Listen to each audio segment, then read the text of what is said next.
congratulations for Bad Sisters. I'm a huge fan of the show. And now, Sharon, what was your biggest challenge in writing this second season?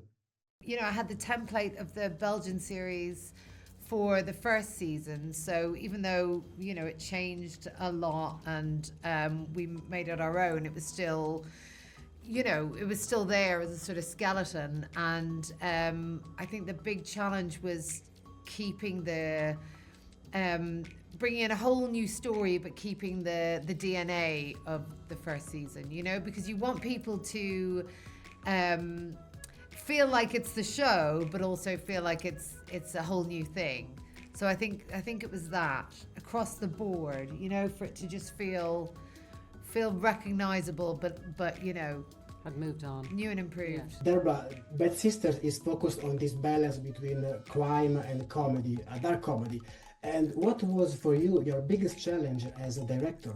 Me. No. But I always said to Sharon, I'm the least funny person in the room, so I'm just in it for the So drama. not true. And she writes funny and has lots of emotion deep down there, and I go straight for the heart. And then she keeps me honest with not going too sentimental and keeping it black. But added to that, the biggest physical challenge for me in the second series was to find a new Garvey home, because the house we filmed in, Eva's house last year, had been knocked down because we didn't know we'd do a second series, and everybody loved that house, and so we had to find how to build it, and build it as in a set. Find a green field and a place that looked like it hadn't moved. So we moved the other side of Dublin, and it was really fun as a director working out how to see the house and feel it was the exact same house as before, and see different angles on it, and give Eva a new living space. And just, we all change our house every so often. So that was actually fun. Creatively fun. That's great. By the way, I love every single houses of the show, of the sisters' houses. And which one of their houses do you love the most? And maybe would you like to live in real life? Well, I think Eva's house. The setting is so extraordinary, and there's this amazing. I don't know how many of the episodes you watched, but there 2 episodes. Two. Okay, well, I won't spoil it for you, but in episode 8, there's a shot, you know, from it's overlooking the sea. That was another challenge, wasn't it? It was like finding the right location that had sort of the sea and the cliffs and all that.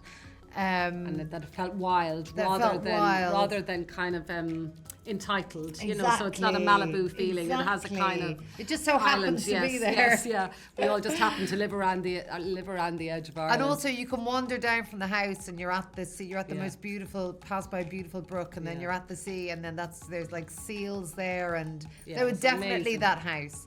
BB's is maybe the most aesthetically sort of modern, pleasing. But yeah, definitely. You need a very busy cleaner though. You'd be just cleaning all day in BB's, whereas in Eva's, I just don't clean. In Eva's, you can just it builds up. You just expect your mother to walk through the door and pick up the stuff you keep dropping. So it's full of character and heart and layers of life in Eva's. Every location of Bad Sisters are awesome. I hope I will be there one day. Do you know there is a Bad Sisters tour in Ireland now? A tour of the location. Did you know that? Oh, I don't know if there is, but there's an opening, and I think you know, if you wanted to extend your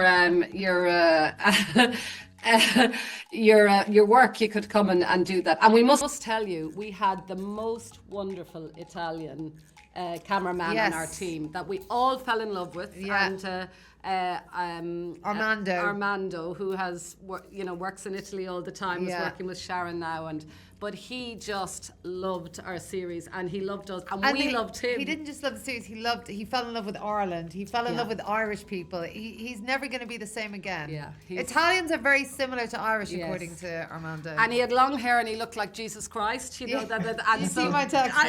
Jesus Christ. So our grip kept photoshopping his face into, in the houses, and especially in Angelica's house, there's a picture of the Sacred Heart and all the religious iconography. So they would suddenly Armando's, our Italian, lovely Italian, would be Jesus Christ. Yeah, we do this all the time. Yes. Yeah, lots of that. I love you. He'd say, I kiss you. So But he thank never you very did. much. My time is up. Thank you very much. Oh, bye. Sorry we talked about Armando so much. Yes. Oh, that's awesome. Bye. Bye.